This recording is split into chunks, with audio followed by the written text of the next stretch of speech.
Kongeye turatomboye bana b'Imana kuba Nyagasani yongeye kuduhuriza ahangaha kuri buri munsi kubera impuhwe ze. Ku izina ry'Imana Data na Mwana na Roho Mutagatifu, amen. Amahoro bana b'Imana, nimuhumure, Imana iradukunda.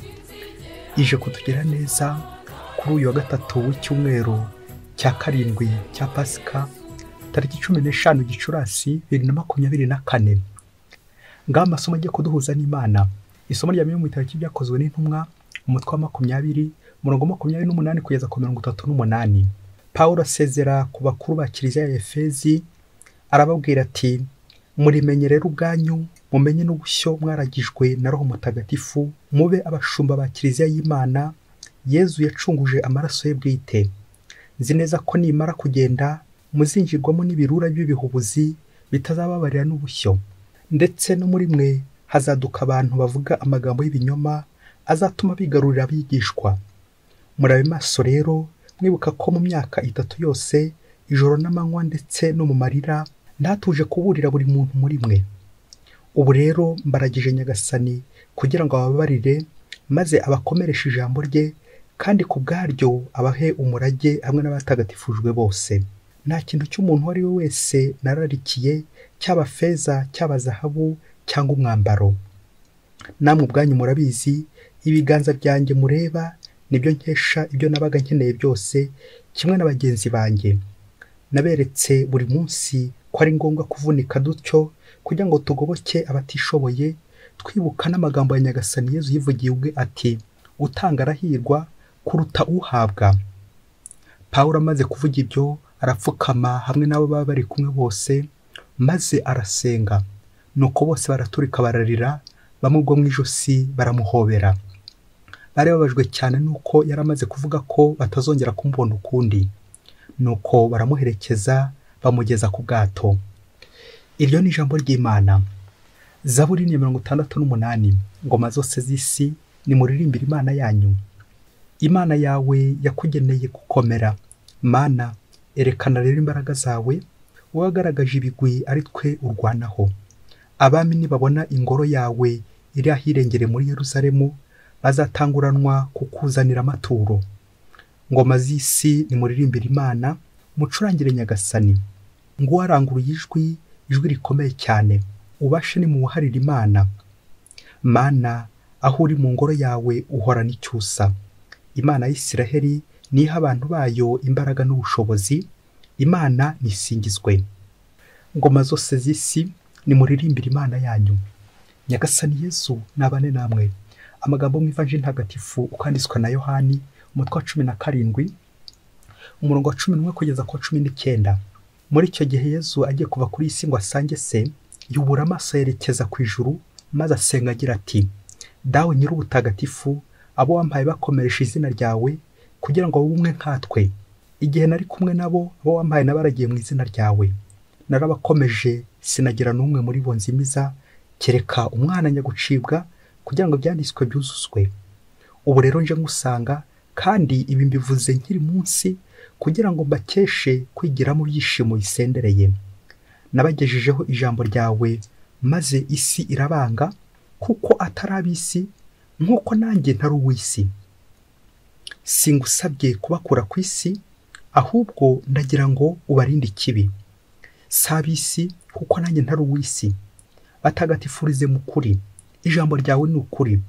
Nk'uko wantumye munsi, nanjye niko nabatumye ku isi. Kandi ndakwiyeguriye ubwanjye ari bo ngirira, kugira ngo nabo babe abakwiyeguriye mu kuri. Iyo ni Ivanjili ntagatifu. Ndakwiyeguriye ubwanjye ari bo ngirira. Kuturinda waraturinze, turindira mu buntu bwawe. Iby'Imana ikora ni byiza, tubonanye n'inshuti zacu. Iby'Imana ikora ni byiza, tubonanye n'inshuti zacu. Bayoboke b'Imana, Yezu Kristo akuzwe. Ndabasuhuje mu izina ry'Umwami wacu Yezu Kristo. Nimugire amahoro. Kuba Imana yakomeje kuturinda kugeza uyu munsi tukiri kumwe, n'impuhwe zayo. Nimumfashe duhe Imana amashyi n'impundu aho buri wese aherereye, dushimira Imana kuko twongeye kubonana ku mpuhwe zayo. Muri aka kanya nje kubashimira nga kuri buri munsi mwangiriye neza mwese, nje kubashimira. Nararwaye muransura, nanjye mbasabiye umugisha. Buri wese afite uko yagiye ansura ampumuriza igihe yamaze ntari kuboneka nga kuri buri munsi ku mpamvu zawo mubiri nyine ubyara udahatse. Nje namwe kubashimira ko mwagiye munsura mukansigasira mukansabira. Buri wese afite ukuntu yagiye ansura, cyane cyane uburyo buri wese yagiye ansabira. Nashimye amasomo y'uyu munsi, uburyo yakomeje kunzahura, nzirikana uburyo mwakomeje kunsabira, nanjye nakomeje kubasabira, twese twakomeje gusabirana. Aka niyo mpamvu tujya kuzirikana kuri iryo sengesho ryiza ryitwa gusabirana, la prière d'intercession. Amasomo rero ikintu cyacu duteguriye naho aganisha gusabirana. Tujya kureba muri amasomo abantu babiri b'inkingi tuza kwiyegamiza kugira ngo badusabire, bityo tuzirikane ko mu butumwa bwacu ari ugusabirana guhekana. Uwo ninde? Ni Pawulo ndetse na Yezu basabira abo bari bashinzwe. Amasomo yose arimo umurage w'urukundo. Iyo tujya gusezera dusigira iki abo dusize? Pawulo na Yezu barabiduha mu rugero, gusigira abo dushinzwe umurage mwiza, umurage w'urukundo, ubumwe, kudasiga ubasandaje.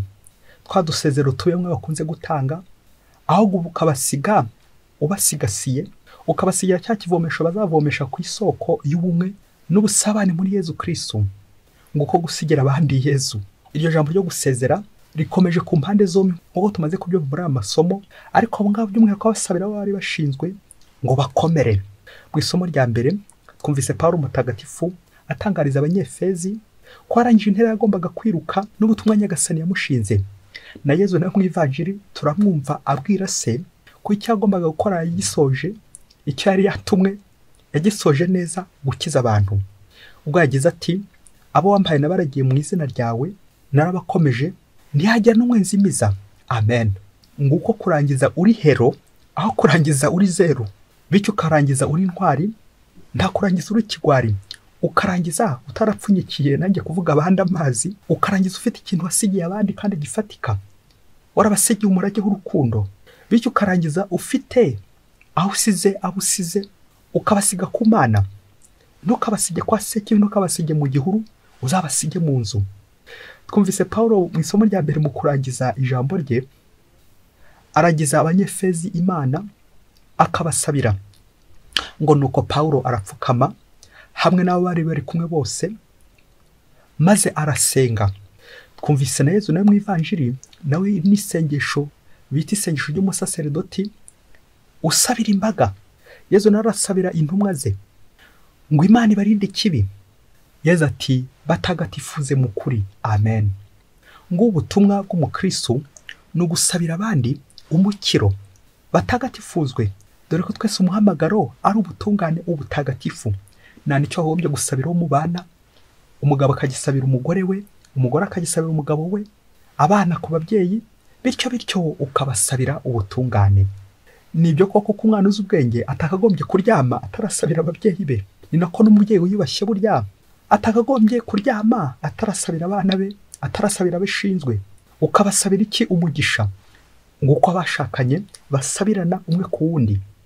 Mbese buri wese ahari, umukozi cyangwa umukoresha, umwana cyangwa umubyeyi, buri wese agana gusabira mugenzi we kurangiza neza inshingano ashinzwe zizamugeza hehe mu ijuru ku butagatifu, kuri wa muhamagaro rusange twese dushakashaka. Nawe rero kongera kureba niba ushinzwe ujye baragiza Imana, niba ushinzwe ujye ubayobora. Akamvugo ugira iti utayobora abayobya, wongere urebe abo ushinzwe ubayobora ku Mana bakagera ku Mana, cyangwa ubayobora kwa sekibi, mu gihuru, mu kigunda n'ahandi henshi abatatanya. Nuko ugasabira abandi ngo Imana ibakize ikibi, ibarinde ibyago, ibaha amahoro, ibahe ituze. Mbese abuzi n'abo utazi, abari kure, abari mu ntambara, bamwe bari kwica abandi, abo bose bateza umutekano muke, ujye ubasabira. Isengesho ry'umukristo rigera kuri abo bose bari kumwe ndetse n'abandi bari kure ye, abazi n'abatazi. Ugasabira abagutumye ndetse n'abatibutse kubigusaba. Noneho ugasabira n'abazi bawe, babandi mudakundana, babandi ubona bakubangamira, babandi ubona mutajyana, mudahuza. Icyo nicyo kizamini gikomeye, gusabira abantu twanga, gusabira abatwanga. Umenye ko umwanzi wawe gusabira wabigenza ute. Muyoboke w'Imana, ntukave mu rugo, ntukabyuke, ntukanaryame utaragira abo uragize Imana, utarasabira uwo mubana, utarasabira abo ushinzwe. Umubyeyi ashobora kuba ashinzwe umwana kimwe n'uko umwana aba ashinzwe umubyeyi. Isengesho nta mupaka rero rigira, gusabirana ng'umurage, umurage wo buri munsi, umurage w'icyumweru, umurage w'ukwezi, umurage w'umwaka, umurage w'ubuzima bwose, guhora dusabirana. Kuko kuri iyi si turi abanyabyaha n'abanyantege nke. Na niyo mpamvu gusabirana ari ikimenyetso cyo kwiyoroshya. Uyu ari kunsabira, nanjye ndi kumusabira, turi gusabirana. Kuko turi abanyantege, turi n'abagenzi tugana mu ijuru. Na niyo mpamvu tugomba guhekana akavuga igira iti nta mugenzi usiga undi. Nguko tugomba kwishyira mu biganza by'Imana igihe cyose, twigana Yezu na Pawulo. Hagowe rero umushumba udasabira ubushyo bwe, hagowe intama zidasabira abashumba, hagowe abashumba bagiye batatanya intama bakazica, hagowe nanone intama zagiye zigambanira abashumba bazo zikabica. Rero gusabira waragijwe abo ushinzwe inshingano za buri wese. Ntabwo ari uburenganzira, yewe ni n'itegeko. Ntabwo ari ukubikora igihe ushakiye, ahubwo ni igihe cyose, buri munsi. Ngo umunsi umwe hirya kure cyane muri Afurika, ngo mu karere kamwe ko hari umutegetsi ukomeye cyane, nuko ariko akagira ikibazo gikomeye kindi cy'uko hari harimo abayobozi ba kiliziya batumvikanaga. Wa muyobozi yaje gufata icyemezo, yaje kumva ko abayobozi ba kiliziya batacyakiriye neza, nuko agahora ashakisha uburyo bwose yabikiza ariko akabibura, kubera ko akenshi bamuvuguruzaga. Bishoboke ko ari imyanzuro mibi nyine yari yafashe ibangamira abaturage, ibangamira ubukristo. Nuko abayobozi ba kiliziya bakamuvuguruza, umuyobozi bikamubabaza, agahora ashakisha ukuntu kose yazabivuna ariko akabibura. Nuko agahora ategereje, yewe bishoboke ko no mu nzu yahoraga ategerejemo kugira ngo azarebe uburyo abayobozi bahora bamubangamira ku byemezo afata mu karere ke, bo bakabirwanya ntibabyemeze. Nuko ngo umunsi umwe ngo abayobozi bamukuriye ubwo basuraga ku karere, baza kumusaba nk'umuyobozi uhagarariye akarere guhitamo igikorwa remezo gihwanye na miliyoni 10 z'amadolari. Nuko umuyobozi areba hirya areba hino, yibaza igikorwa gikomeye cy'intangarugero cyazamura akarere, igikorwa cy'icyitegererezo nk'uko babimusabye. Nuko agiye kubasubiza, abasaba ko bakubaka prison ikomeye cyane y'icyitegererezo muri ako karere, kugira ngo azahite afungisha babandi bose batavuga rumwe, babandi bose bamuvuguruza, babandi bose abona bamurwanya. Nuko kubera icyo yari yasabye bagombaga gukimuha, bamuha amafaranga kugira ngo bakishe iyo prison, iprison y'icyitegererezo. Nuko ya prison wa mutegetsi arayubakisha prison nziza cyane ikomeye cyane, prison y'icyitegererezo muri ako karere. Igihe kigeze ya prison iza kuzura, birumvikana wa mutegetsi yarashyize ku rutonde abazaheraho abashyira muri ya prison abafungisha. Ubwo ku munsi wo kwitaha, abayobozi bakora baza kurabuka kuri konti ya wa mutegetsi wa ka karere, amamiliyoni ari kuri konti atarahigeze. Ako kanya bagiye mu iperereza, basanga ya prison yabubakishije 1/2 cy'amafaranga bari baramuhaye, izindi 5 zo azishyira ku mufuka we. Ibyari ugutaha cya gikorwa, byaragiye umuyobozi ari utashye ya prison bwa mbere, abanza kumubikamo bwa mbere ya prison y'icyitegererezo. Wa muyobozi niho ari, niwe abanje kwitaha muri bose. Birangira imitungo yose bayifatiriye, amazu ye bayagurishije yose, n'aya mafaranga yose bongeye kuyisubiza, kuko yari yaribye nyine, yari yarasahuye. Yewe na n'ubu banza kirimo aracyari kuyitaha. Bayoboke b'Imana, Yezu Kristo akuzwe. Ngaba abayobozi bacu nibyo badusabira, gusabira abandi prison y'icyitegererezo. Ngo kuko Nyagasani azaza gukubaza abo yagushinze, wasanga nawe uri kubateganyiriza prison, wasanga uri kubateganyiriza uburoko, kubafunga, kubafungisha, kubagambanira, kubicisha. Kandi byaba ngiza ntambara aho bamwe bashaka gukandagira ku mirambo y'abo bayoboye. Yesu ageze ngo ni prison nto, ugenzereza ute abushinzwe? Iyo hari uwo mutumvikana, uba uri kumusabira iki? iyo hari uwibeshyaga kuvuguruza muyobozi umugenzereza ute? Abo nshinzwe bagenzereza nte? Wasanga nanjye nabasabira prison y'icyitegererezo bikazarangira ari wowe ubanje no kuyitaha. Ni nkaho murozi nyine ujya kuroga akabanza kumva ko uburozi bwe bwakoze, byumvikane bikaza kurangira wowe uhitanye nyine. Gusabira abandi prison y'icyitegererezo. Ese wowe isengesho ryawe risabira abandi iki? Usabira abandi iki? Usabira abandi guhinduka? Usabira abandi kubona ingoma y'ijuru? Usabira abandi ubutungane batagatifuzwe? Ubasabira ubutagatifu? Usabira iki abandi? Nguko rero uko natwe buri wese agomba gusabira abashinzwe, sabira abayobozi ba kiliziya. Ntitugaye tubasabira prison kugirirwa nabi, ahubwo tubasabire ku Mana batunganye neza inshingano Kristo yabashinze, kugira ngo iyo kiliziya bafite mu biganza Kristo yabaragije bazayimushyikirize, bashyikirize abo bashinzwe babayobore kuri Kristo. Ntugashimishwe nuko mugenzi wawe ari ahabi, ari ahaga, ahubwo ujye uhora buri gihe wumva wamusabira, ukamusabira icyiza. Ntugashimishwe nuko abanzi bawe baza kugwa bakagusha amazuru.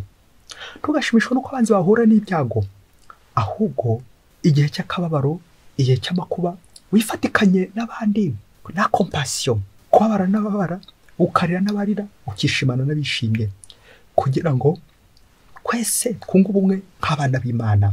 Umukoro wo gusabira abo dushinzwe, abatuyobora, abo tuyobora, abo dushinzwe, abadushinzwe, mukomeze musabire, nanjye ndi kubasabira.